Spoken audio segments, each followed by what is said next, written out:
In this fascinating and candid interview, I talk with lucid dreaming teacher, shadow workshop leader, and Hay House author Charlie Morley. We delve into the mysteries of lucid dreaming and how to use the practices of dream yoga to harness the third of our lives we spend sleeping as an inner laboratory of exploration, adventure, and even healing. We discuss Charlie's childhood start in lucid dreaming and how reading a book by the Dalai Lama radically changed his path from a life of gang violence and drugs to a passion for Buddhism. We explore Charlie's devotional relationship with his guru Lama Yeshe, why the guru-disciple relationship is so often fraught with controversy, and how to wisely choose a spiritual teacher. So without further ado, here's Charlie Morley. So Charlie, thanks so much for coming on. Thank you for having me.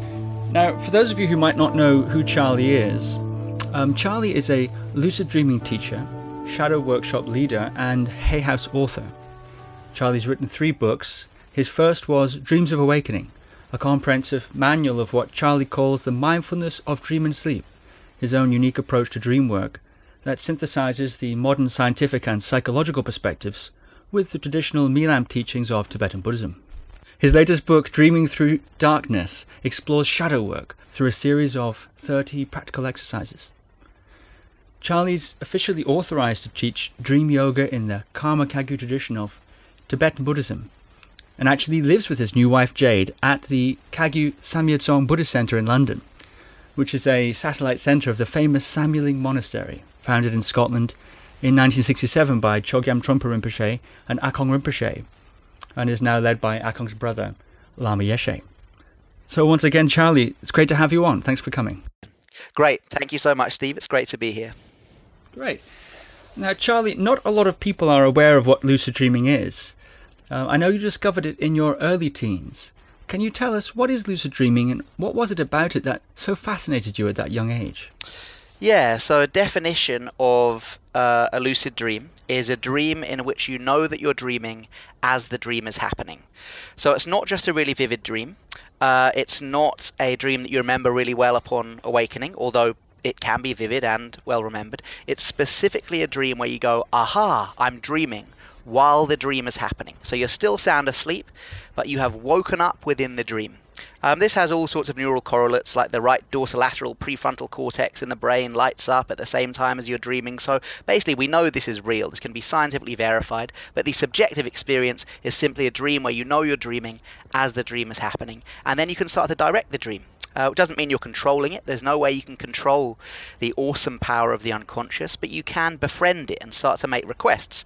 Requests to fly through the sky, requests to have a date with Tom Hardy, or more importantly, requests to do your spiritual practice, requests to explore the nature of reality, requests to prepare for the moments of your death, requests to integrate the inner child, work with past trauma, help with nightmares too. If people are working with nightmares or PTSD, then lucid dreaming, the ability to wake up within the dreams, can allow people to integrate those nightmares as well.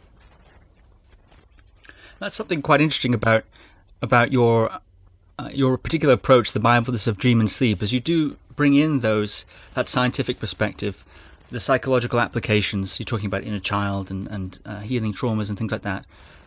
Within this sort of context, this more traditional context of the Tibetan dream yoga practices. Yeah, I mean, it's interesting. Sometimes I think people would prefer if I just went straight into full-on Tibetan dream yoga stuff. And we could start using all these Tibetan terms, then we'd have to translate them, and they'd have to learn them, and then we'd look at the chakra system, and then we'd look at the deities and all this kind of stuff. And at the end of the day, we'd have a brain full of wonderful brain candy, but the applications would be limited, because most of the people who come to these workshops are not Tibetan Buddhists. They haven't taken refuge. A lot of that stuff would be nice brain candy, but wouldn't really kind of hit them in the heart. Whereas you start to talk to people about past trauma, inner child work, shadow work, integrating fears and phobias, learning to, or practicing to be the person they wish they could be in the waking state. Could they move beyond the fear that the ego places them in while they are awake? You know, these kind of things, it becomes much, much more accessible. And I guess there's somewhere down the line that I hope that this will lead people to explore the full-on Tibetan dream yoga stuff. But the longer I do this, the more I realize that actually, you know, Tibetan dream yoga isn't what makes it dream yoga isn't necessarily becoming lucid and turning yourself into a deity and saying all these mantras. Dream yoga is really about using the lucid dream state for psychospiritual growth. So in the West, if that psychospiritual growth is from integrating in a child or working with shadow, then actually there's no reason to say that's any less dream yoga-ish than somebody doing the traditional Tibetan stuff. All it is simply engaging the archetypal system in which they were raised rather than the Tibetan archetypal system. And actually shadow work's probably the best example of that, because if you look at like the 4 stages of dream yoga, stage 2 in the traditional Tibetan teachings is transformation of fear. And it's placed in very Tibetan wording like walk into fire knowing that you cannot be burnt, jump from a high place knowing that you cannot die. And my favorite one is call forth a tiger knowing that it cannot harm you. And then it's got these stages of what you can do when you call forth the tiger. You can befriend it, you can turn the tiger into a Buddha, or the final thing is you can ride the tiger like a horse. And I think, okay, so this is about tigers, which were scary to Tibetans. What's scary to Westerners today? Maybe stuff from our childhood. Maybe it's a bully trauma that we've got. Maybe it's our relationship with our parents. So when people get to that stage and they start transforming fear, to me that's no less a dream yoga practice if they're transforming fear of their sexuality or fear of lack of confidence than it is calling forth calling forth a tiger and riding him, as they might say in the traditional texts. So that's very fascinating that you're having developed this capacity to lucid dream. You can use it for many different things. As flying through the air, going on a date with Tom Hardy, you said, which sounds like a good idea. And, psychological integration, or you can do these very interesting traditional operations of manifesting scary things, transforming things, changing the size of them. So it's really...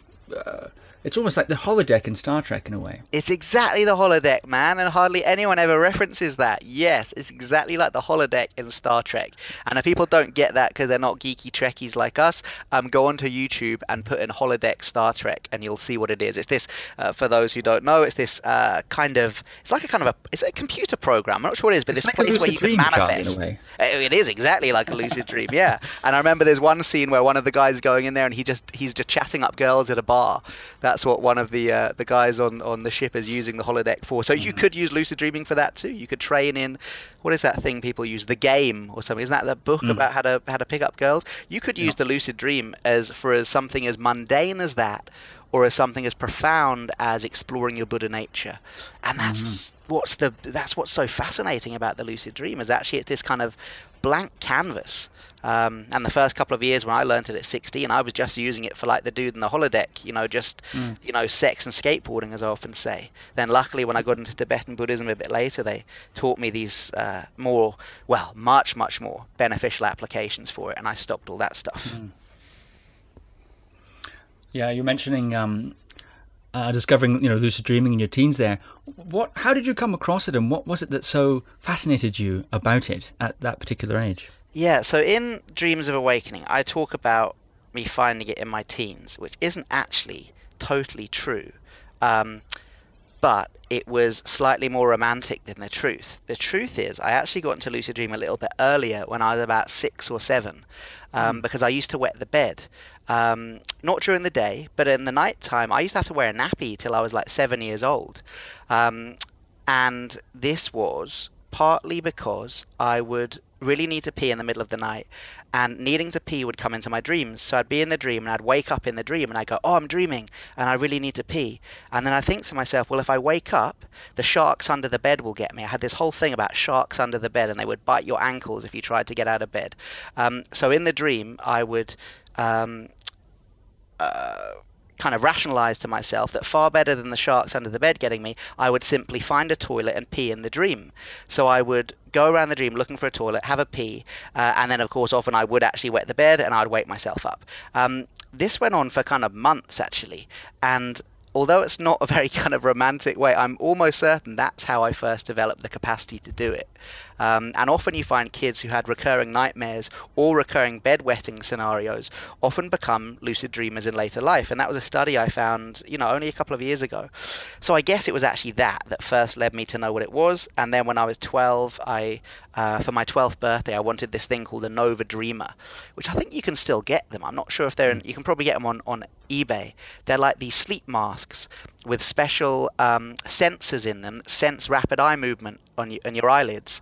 And then once they sense rapid eye movement, which is indicative of dreaming sleep, they flash red light, which is kind of bright enough to penetrate your eyelids, but seemingly not bright enough to wake you up. And this can lead to lucid dreams because the light flashes through to your dreams, and you go, oh, that must be the mask I'm dreaming. So I asked for one of those for my 12th birthday. But I didn't get it. I remember my dad, seeing that it was like $250 and being like, nah, that's not happening. So I just forgot about it. And then when I was like 15, 16, then I started to get interested in psychedelics and the mind and UFOs and dreaming and lucid dreaming. Yeah, it was just a teenage fascination. But looking back on it, I don't know, man. They say everything's karma, don't they? So I guess there was probably some sort of thing. I guess it was kind of strange for a kid that young to be interested in it. So maybe it was maybe it's something else, but I think it was just a teenage fascination more than anything else. And you developed quite a capacity for it, didn't you? You're quite sort of well known for not just sort of teaching lucid dreaming, but for actually being a very prolific lucid dreamer, if we can use that word. Well, I'm kind of feast and famine. So, I haven't had a lucid dream for 10 days. I've just been on holiday. I haven't been doing any of the practice. I've been chilling out in Croatia. But before then, I spent 3 weeks in America running retreats. And then I was having, 2 or 3 a night because I was on duty and I was running a retreat and felt like I had to do it. So I'm not actually a natural lucid dreamer. I don't have them all the time. But when I do the practice, I have them. And that's how I know the practice works, and that's how I keep the full confidence in the practice. And I'm constantly trying to develop the techniques. If something stops working for me, I'm thinking, it might stop working for somebody else. So I need to go back into the laboratory of sleep and try and try and kind of refine the technique. Yeah, I don't know if I'm a prolific lucid dreamer, but I think I'm quite good at teaching it. That I can honestly say. I think I'm quite good at teaching it because I'm not a natural. I'm not some sort of reincarnated Tibetan who just came out of the womb with the ability to lucid dream. It took me kind of a few years to learn it, and I have to keep up my practice to do it. So I think I'm quite good at teaching it. One of the things I appreciate about the way you teach those things is you also don't have you have a deep passion and connection for Buddhism, which I'd like to ask you about actually, but you don't insist on that perspective. And you teach in quite an open kind of non-sectarian way. You include, of course, all the Buddhism, and you're open about your passion for Buddhism that comes through, but you don't insist on a certain application, or you don't insist on a certain route or a certain belief system and belonging to a group and so on. Oh, that's cool, man. I'm glad you appreciate that. There'd be nothing more ironically un-Buddhistic than to force Buddhism upon someone. That'd be nuts. And in fact, in Buddhism, if anything, there's a kind of an anti-crusader precept, which is you don't really kind of advertise. Like, for example, the Buddhist center where I live, obviously there are the signs outside saying this is a Buddhist center, but you'll never see the monks and nuns kind of handing out flyers in the street. Like that's not really done. It said that Buddhism should never be proffered unless somebody asks, to know about it. So I think in my teaching that would be the same. I'll share my experience, which is one, definitely within the Buddhist tradition. But yeah, I mean, some of the most amazing lucid dreams I've heard of have been from Christian practitioners, Sufi practitioners, Mexican shamanic practitioners. Definitely Tibetan Buddhism has no monopoly over lucid dreaming. It has simply created one of the most scientific models to get people lucid. But once you're lucid, I think it's about following your heart. And if your heart is in the Christian tradition or shamanic tradition, then those should be the practices you're doing in the lucid dream, rather than the Buddhist ones. One of your speaking about following your heart, I think one of the interesting aspects of your life is your passion for Buddhism. And I know for a number of years you ran a Buddhist hip hop group. Yeah. You said you live in a Buddhist center, and I've heard you talk about your life. Growing up, you had some difficult upbringing and so on, and you trained in hypnosis in your early 20s. You competed in kickboxing. It's quite an unusual CV for someone teaching these sorts of things. And I'm just curious, how did you first encounter Buddhism, and what were your earlier influences on that path? Yes, that's right. I guess I've got an interesting CV. Yeah, it started quite young. I didn't have a difficult upbringing at all. I created difficulties for myself. I grew up in a wonderfully safe, kind of bohemian middle class household where everything was provided, whether it was love or materialistically and all this kind of stuff. In my teens, I created problems for myself because I got into drugs and I got into this kind of thing with these gangs, which is actually quite bad at a certain point. It got really, really dangerous when I was around 15. But my God, that was all kind of self-created stuff. But yeah, around the age of 15, 16, I started to get interested in probably Shaolin Kung Fu was the first thing that did it. You see the monks supposedly from the Shaolin Temple. I don't know how authentic it is, and they do those shows at like the Peacock Theatre in London and stuff like that. And I saw those monks, and I was like, oh wow, they're Buddhist and they're really hard. And for me at 15, when I was just coming out this gang thing, and that seemed cool. And then I was listening to a Wu-Tang Clan, the hip hop group, who were it was actually Taoist quotes, but at the time I thought it was Buddhist quotes that they were using at the beginning of their records. But actually it was kind of Taoist quotes about the mind and meditation and stuff like that. So suddenly what I thought was Buddhism seemed cool. There were martial arts and there were rappers, and coming out of the kind of, I think, the shock of the thing that happened with the gangs is that I was like, God, I'm just done with that, man. I need some peace and love in my life. Like, kind of aggression has got me nowhere. So that channeling into martial arts, that channeling into meditation, and starting to write, because I was writing lyrics from really young, since I was like 13 and stuff. I always tried to be like a rapper and stuff like that. So suddenly around the age, 15, 16, it suddenly became cool to be cool. So I tried to start writing lyrics that were about being kind to people and being, being loving. And I started to look into Buddhism, and I read this book called The Art of Happiness by the Dalai Lama. And I remember I got that when I was 16, and I was so embarrassed when I bought it. I was with my brother, and we were about to take a long flight to it's like Australia or something, really long flight with my mum and dad for holiday. And I hid it from my brother under my arm because I didn't want him to see that I was reading The Art of Happiness. And about 3 hours into the flight, once I was like halfway through it, just these bells were ringing in my head, and I was like, oh my God, this dude is just saying what I really believe, but I've never kind of known I believed it or knew how to express it. So really that book changed stuff. So I started to, that book was like when I was 16, and it was as if I was so attracted to Buddhism, and I was so aware of this thing about no intoxication, or not getting, basically not, that kind of drugs wouldn't be part of it, that it was weird. I kind of almost gave myself this like 2-year period between 16 to 18 where I was like, okay, you're probably going to get into Buddhism, and this is probably going to be a life path. There's something in you that knows this. So have 2 years of real partying. So I did, like 16 to 18, I was totally wild. Not in the kind of violent, aggressive way I was earlier, but with just total sex, drugs, and rock and roll for those 2 years at college. And then the day I left college, so I was about 18 and a half, the day I left, I stuck to my commitment, and I shaved my head, I went vegetarian, and I started going to a Buddhist center. Like literally overnight, I changed. Now, of course, I didn't, because vegetarian was so difficult, and I was still kind of a little bit addicted to the drug scene, so I bounced back a few times. But within about 6 months, I'd really kind of changed and started to apply that same zeal that I had for the party scene, for the rave scene, for the drug scene, to the spiritual scene, which is strange. But I think, I remember one teacher saying, if you're good at samsara, you'll be good at nirvana.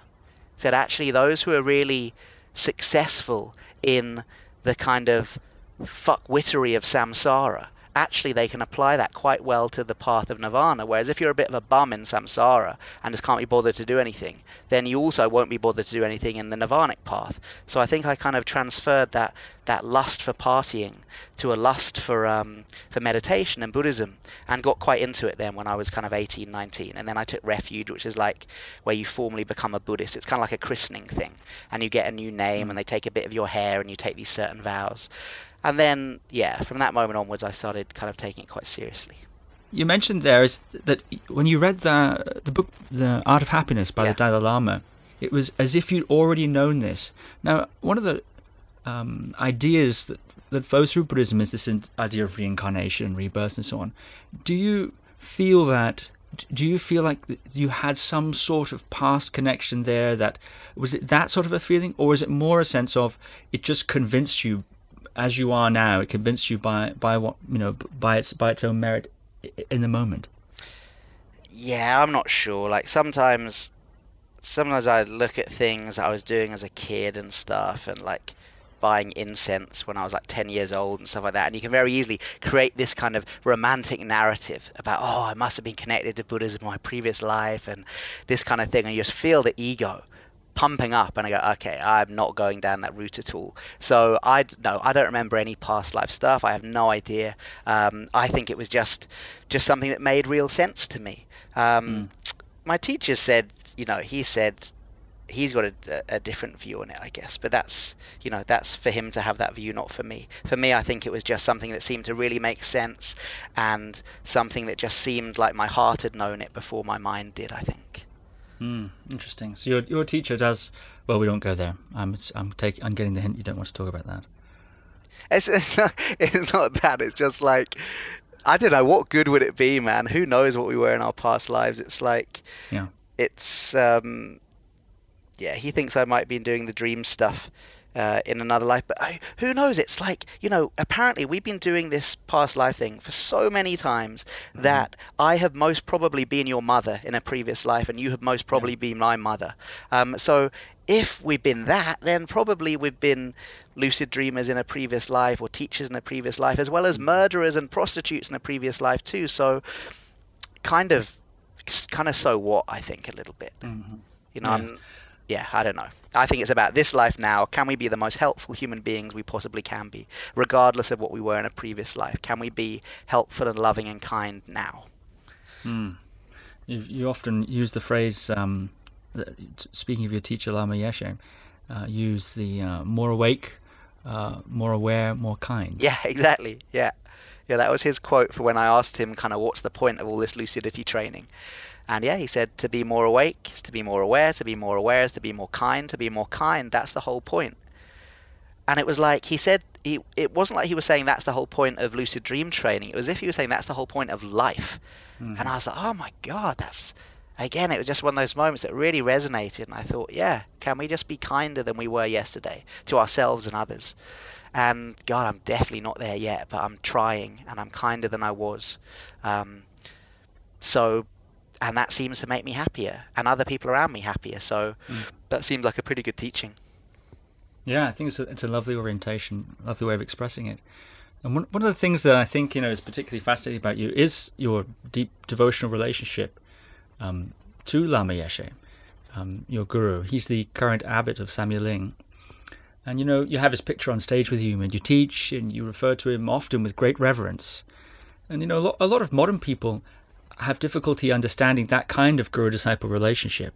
And that whole system, I think, has been an occasional source of controversy and confusion, not only in Tibetan Buddhism, but in other traditions where that model's employed. And as someone who's on the inside of this very unique and special kind of situation, how did that relationship come about? And what does it mean for you practically as well as spiritually? Yeah, it's interesting, the guru thing. Even the term guru, especially in Italy, actually. In Italy, when you translate it's not translated, but when I teach in Italy and I use the term guru in Italian is almost synonymous with something dodgy. It is synonymous with kind of sex scandals and stuff like that. So actually the term is almost used, not in a prerogative way, but often they will translate the term guru into the Italian word for master. And I think, God, what have we done to this term? Where even in other languages, it's synonymous with something kind of negative. So, yeah, it is interesting, especially in the West, and especially at the moment. I was at Rigpa for 4 years, and just recently in the press, there are big things happening at Rigpa at the moment with certain people saying certain things about the behavior of one of the teachers and this kind of stuff. So it's always there. It's always a bone of contention. I mean, I think for some people, the guru student teacher thing works really well. For me, it works really well simply because my ego is so massive.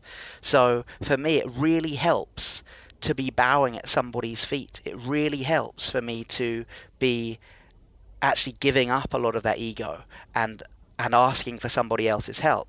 People think that it's kind of the guru-student relationship is disempowering. In fact, it's the most empowering thing you can have, because what it disempowers is the strength of my ego. Yes, it's disempowering for the little Charlie, for the little I, for that fear-based ego. Absolutely, it disempowers that. But what it does is it empowers my Buddha nature. It empowers that thing that's much bigger within me.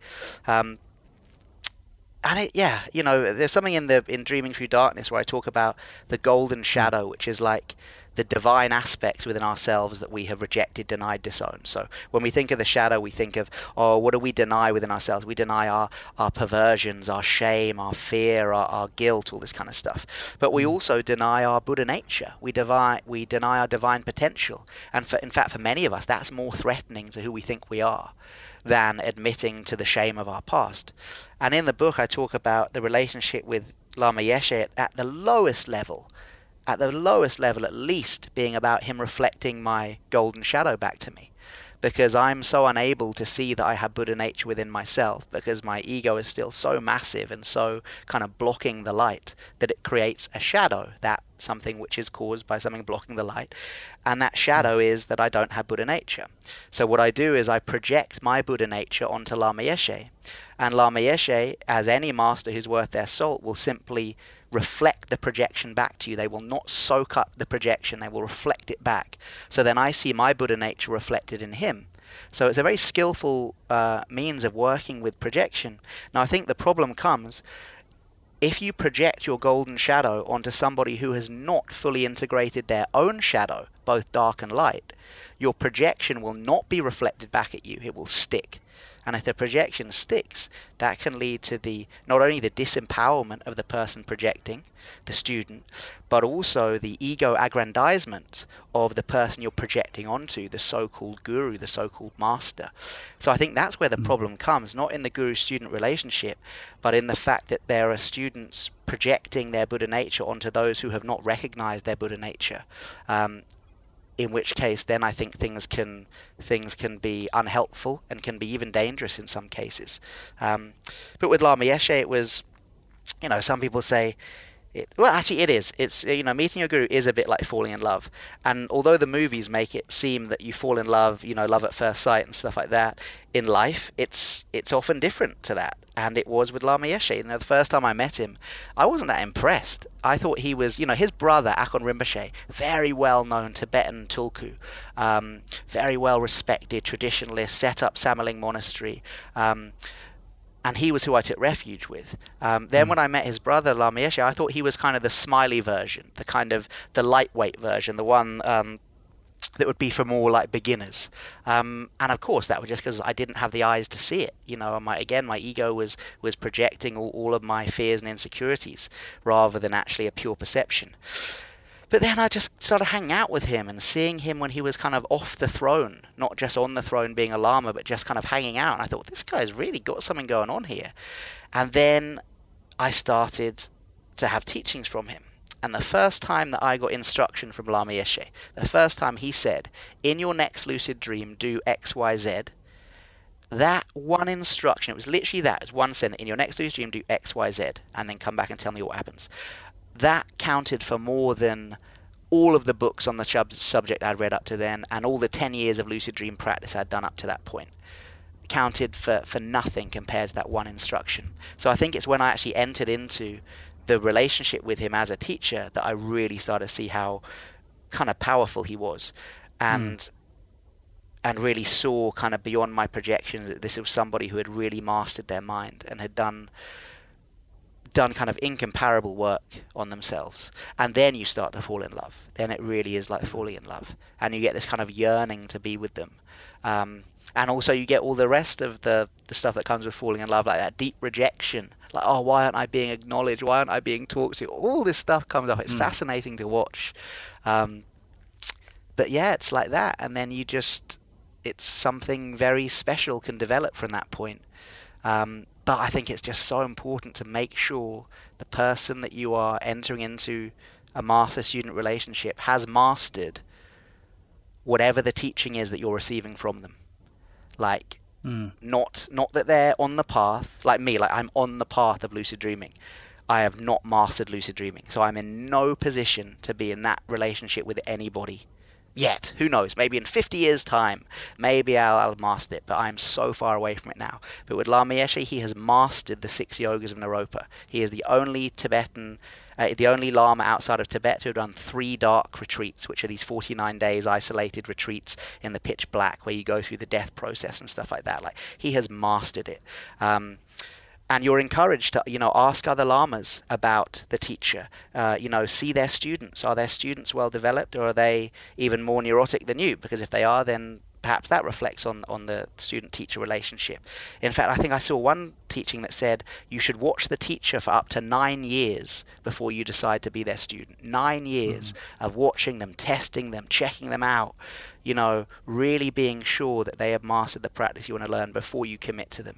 Whereas nowadays, we might go on a weekend workshop with, a meditation teacher or something, and then the next week we're suddenly saying, oh, this is the man or woman I'm going to follow for the rest of my life. And I think that's that can lead to problems. You're talking of his various attainments and so on, and it sounds to me like the thing that really got you, the thing that really opened you to the possibility of this sort of relationship was, as you said, just being with him socially, hanging out with him. What were some of the things there that really struck you, that stood out to you there, or that started to catch your attention as you were in that more informal setting?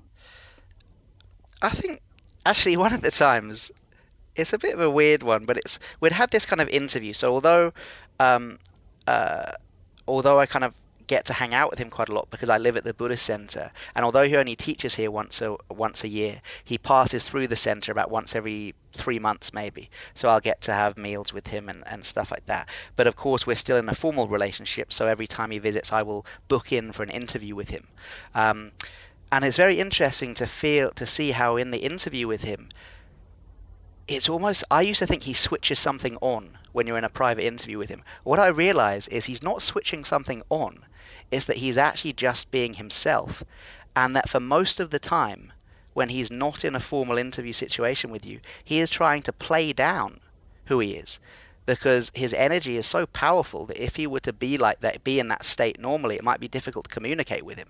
And I was like, God, that's insane. It's not actually that he's switching something on when we're in a private thing together. It's that he's just relaxing into his natural energy state, and you can feel it. Like, you can literally feel the energy from him. Anyway, so I'd had this interview, and I was like, God, this is really strong. And then we finished chatting, and the next person, I was his last person to see in the interview, so we were just kind of standing there looking out the window, and I felt a bit kind of embarrassed, as I often do, where I don't quite know what to say to him after we've had a formal interview. So I looked out the window, and it was really muddy. It was really rainy, and it was muddy because at Samaling they'd been doing some building work, and there were these big diggers, and it was all kind of like a quagmire. And I looked out the window, and I went, oh, God, that's muddy, isn't it? And he just looked at me, and he said, oh, you still see mud? And then sighed. And I was like, what did he mean by that? And then what I realized is that he doesn't see it as muddy. When we look out the same window, I see a muddy quagmire that might get my shoes dirty. And he sees something else. He didn't say what he saw, but just the way he said, oh, you still see mud. And I thought, what do you see, man? You're literally seeing reality differently to me. And or that I'm still judging something muddy as bad. He could tell in my tone that I was saying, oh, it's muddy, it's not good. And his point was, oh, you're still judging things. And just little moments like that add up, and you think, God, this guy's really, he's doing something differently here. It's a bit like a dancer, you know. If you spend a lot of time around dancers, you can see who's a dancer just from the way they stand. Even before they've started dancing, just from the way they stand, you can tell if they've danced or if they're like a kind of a professional dancer or not. Something about the poise, something about how they move through space. I think that's the same with meditators. When someone's really, really mastered their mind, even when they're just standing still, in the metaphor of the dancer, you can still tell that they have got this kind of mental poise. And also, he's just cool with everyone. You know, I've just seen him interacting with kids. I've seen him coming out the toilet. I've seen him first thing in the morning, last thing at night. And at no point have I ever seen anything that's made me think, oh, he's a bit neurotic there. Or, oh, he was a bit offended by that. Or he's projecting there. Just, you know, who knows? Maybe there are times when I don't see him and he's, you know, watching EastEnders with his feet up, yelling at the characters or something. But I'm yet to see it. Mm-hmm. Mm-hmm. One of the interesting difficulties, I think, of the process, you talked about projection there, and you know, there's something called the Dunning-Kruger effect. What's that? Where essentially the skills it requires to the skill set required to be good at a particular skill set is also the same skill set required to assess your competency. And in fact to recognize competency in others. So one of the difficulties, I think, in this dance that you're talking about, this dance with the guru, is that, you know, a beginner, so one of the Dunning-Kruger effects is a beginner tends to vastly overestimate his own competency, and often isn't capable of recognizing a high degree of competency because they just simply don't know what that's like. They don't have the context for it. And similarly, someone in the middle, someone who's gained a certain degree of competency, can sometimes, aware as they are of how much they still don't know, can lose track sometimes of how far they've actually come. You know, that's interesting. Mm-hmm. That's very interesting. Yeah, and maybe that's why when I first met Lama Yeshe, I just thought I had no feelings at all. There was no feelings of this guy's going to be my master. I just couldn't see it. And then maybe later when I'd done a teeny bit more meditation, something I could see a little glimpse. Who knows? I don't know. You mentioned the controversy at Rigpa with the resignation of their founder, a very famous teacher. After various allegations of misconduct and so on, and that's something that seems to plague so many religious institutions and groups. And it's rarely a month that goes by when we don't hear of this tulku having an affair, that Zen teacher running off with a student, and so on. And I know that's an area you thought quite a bit about. You're teaching. You're a young guy. You're out there. How do you relate to this conundrum? What do you see as the problems here, and do you see any solutions? Is there anything you watch for? I don't know. I think it's probably power. I think it's, you know, without getting into cliches of power corrupts and all this kind of stuff, I think it's, I don't know. I think it's a power game between not only the teacher and the student, but the student and the teacher. And I don't know. I remember something Lama Yeshe said to me when he said, you know, he was basically saying, like, the best thing about being him is that he's a nobody, is that he's not a famous Lama. He doesn't run a massive organization. I mean, he is abbot of Samaling now, but even that he was asked to do. He never wanted to do that. In fact, he wanted to do 21 years in retreat because he was told by a head of the lineage that if he did 21 years retreat on a certain deity, he could reach full enlightenment. And as soon as he was told that, he said, okay, see you later, see you in 21 years. So that was his aim, to go into retreat for 21 years. He only managed 11 before he had to come out and help with certain administrative things, and now he's running the center and stuff. So he is the abbot. But he said to me, you know, one of the best things is that he's a nobody. And because he's a nobody, he can do things in a different way. He's not kind of limited by certain other things that might be limits for people associated with a certain lineage, and also that there's not that thing, you know, he's not a famous Lama, he's not on YouTube. I mean, he has got a couple of books, but he didn't write them. They're just transcripts from his talks and stuff like that. And he's got a very interesting view that he's says the most helpful thing he can do is to be a nobody. Of course, he's not a nobody. These are his terms, but he really rejoices in the fact that he's not head of a massive organization, because I think it's just maybe it's the responsibilities that come with that can lead to problems in relationships. That maybe it's not the teacher, not the fault of the teacher, and perhaps it's not the fault of the students. There's a fault in the relationship of a big organization. And the very specific needs of the individuals in the student-teacher relationship. I don't know really, man. I don't know. I'm kind of out of my depth here, and I'm trying to be as diplomatic as I can. I don't know. I don't know why it happens. Maybe that a little knowledge is a dangerous thing. Maybe that in some cases the scandal is genuinely created as a way to be a teaching. Or maybe that's just what devout students say when their teacher is involved in a scandal. I don't know. I'm kind of out of my depth on this one. Mm-hmm. You're implying the crazy wisdom idea that sometimes a certain sort of category of master might do some very scandalous things to reflect some teaching. And of course, it is tricky when you throw in projection and you throw in, people coming. Often people are drawn to religious institutions, meditation teachers, and so on because they're troubled. They have troubles, and often those in those positions they're just people, aren't they?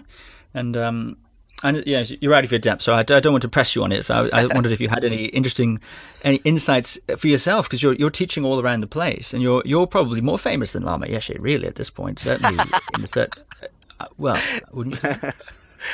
Well, if we put fame on Instagram following or something, then yes. Yeah. But apart from that, absolutely not.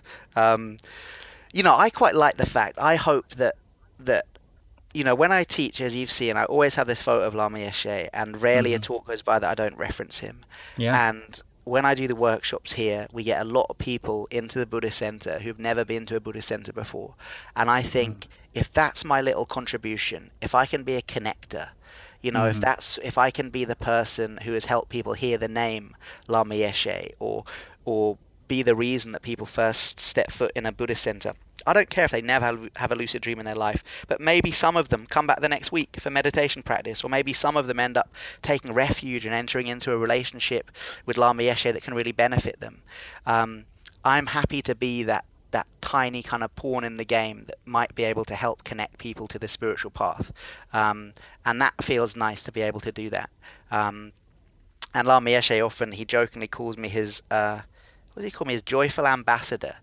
He says, Charlie is my ambassador. He does all the traveling. He goes many places. I can do my retreat. Charlie goes many places. He tells people how to practice in their sleep. So I think he acknowledges that too, that, I've got no wisdom to share, but I travel quite a lot, and I teach people basic practices that seem to help them on the Dharma path. So maybe that's my little contribution. And, you're playing it down a little, but you're officially authorized to teach the Karma Kagyu Dream Yoga material, which is, from what I understand, quite a high honor, and it's quite rare that that's given out, that authorization. And how did that come about, and why do you think your Lama Yeshe is so keen for these previously quite hidden teachings? I've heard you saying that they're typically taught only on retreat, actually, to be so widely available today. You're saying you're sort of some ambassador going out there, some sort of spaghetti, the spaghetti restaurant for the mafia, sort of thing. But you are a card-carrying, authorized, credentialed guy, aren't you? Yeah, the authorization to teach thing is interesting. I got the authorization when I was 25, which is weird, man. I don't know what. I mean, I think maybe Lama Yeshe saw the potential of the practice like 10 years down the line, and saw the potential that I might have to teach it kind of 10 years down the line, because those, I don't know, I don't know why I got it at that point. Maybe it was just practical. Maybe it was that they realized that someone so young teaching just wouldn't be taken seriously unless he had this kind of seal of approval. And I think Lama Yeshe Oh yeah, actually, when we had the authorization thing, because basically I was told by Rob Nairn, my other teacher, he said, "Oh, Lama Yeshe has said he'll give you authorization to teach," and I literally didn't know what it was. I was like, "What does that mean?" And he goes, "Oh, it just means you can teach in Buddhist centers and stuff." And I was like, "Oh, okay, cool, okay." And he says, "Oh, but you need to see Lama Yeshe about it." Now I realize this was like the authorization interview kind of thing. Hmm. And I asked him, I said. She said, "Do you think this is a good idea?" Are you sure this is a good idea? Because I'm like, because I'd only taught a couple of workshops when I got it, Mm. and I have no, no kind of history of teaching in Buddhist and stuff. Are you sure this is a good idea? And he goes, Charlie, some people have a lot of knowledge. And I think he was talking about me. I was literally so arrogant. I thought he was talking about me. And I went, oh, yeah, yeah, I've read all the books. Yeah, I've got the knowledge. He went, no, no, no, you have no knowledge, Charlie. And I was like, oh, God, just like burnt, ego smashed on the floor. And I was like, oh, sorry, yeah, yeah, no, no, no, no knowledge. And he says, but you can do the practice. This is good. Uh-huh. How you teach. Uh-huh. So yeah, man, 9 years down the line, still the same thing. I've got no kind of knowledge or wisdom to share, but I can do this practice when Yeah. I apply it, and I can teach others to do the practice, and that seems to help people. So I think that's probably Yeah. why I got the authorization to do it. And I Mm. think it connects you to something. It allows a kind of a safety net. When Mm. people learn through me, I have no protection to offer them. I'm a complete spiritual idiot. But apparently, if they're learning through me, because I've been authorized through Lama Yeshe, there's a connection there. Lama Yeshe once described it to me as a safety net. Mm. Um, so I think that offers people a safety net. So when they learn it through me, they can go to kind of quite deep places and be safe, not because of me at all, but because of the kind of energy of the lineage that Lama Yeshe kind of activated Mm. through the authorization. I don't know. Maybe it's that. Mm. Yeah, and who knows? They can take it back. Maybe there'll be a point where he goes like, experiment over. Okay, now no more authorization to teach. And I'm like, oh shit. But yeah, so far 9 years down the line, it seems to be Yeah. still in place. Well, you're very humble about it, Charlie. I'll say, I think the way you teach is really, really excellent, very accessible. You really know your stuff, which is, you know the practice, and that's something that is very valuable, I think. We're out of time now. Where can people find out more about you? Where can they find out where you're teaching your courses and find your books and so on? Yeah, so everything's on my website, which is my name, charliemorley.com. Or apparently someone recently said, if you just Google Charlie Lucid Dreaming, then everything comes up, because apparently I'm the only Charlie teaching lucid dreaming. So yeah, Charlie Lucid Dreaming or charliemorley.com. And then there's all the workshops and online courses and books and all that kind of stuff. But also I'd tell listeners, lucid dreaming is something that you teach yourself. You need to learn the practices, but then you really teach it yourself. So, I'm not the only one out there. Go online, just be careful when you're online, especially some of the YouTube videos. Use your discernment. But learn the practices, whether it's through my work or someone else's work, and go to sleep and do them. This is the cool thing about dream yoga, is that with other forms of yoga, let's say physical yoga, maybe only once a week people have the time to go to their, vinyasa flow yoga class, and they wish they could do more, but only once they get to go and get guided by the teacher and go to the studio. The cool thing about the dream yoga studio is you have access to it every single night. Every night when you go to sleep, you have access to the yoga studio, and you are your own yoga teacher. So go in there, do it, get to know your subject matter. If you only get 7 hours sleep a night, if you get 2 extra hours, you double your chances of getting lucid. Spend more time in that sleep state if you can. Go to bed earlier. Don't stay in bed later, but maybe go to bed earlier and start really exploring the sleep and dream, and see that third of your life that you spend sleeping not as wasted time, but as a potential laboratory for enlightened action, because it is and it can be. And if you start to explore sleep in that way, it can change your life. That I definitely can say for sure. Yes, it's so wonderful that every night there's that exciting possibility of entering that whole venue of exploration and depth of the mind. It's really quite exciting, and I would say for those of you who are listening to Charlie and interested in this, his first book, Dreams of Awakening, is really very good. It's a comprehensive manual, all sorts of techniques in there, lots of explanations, very practical. His latest book, Dreaming Through Shadows, is published by Hay House, and that's available now. All your website links and so on will be in the show notes. So once again, Charlie, thanks so much for this fascinating conversation. Thank you, man. It's been a pleasure.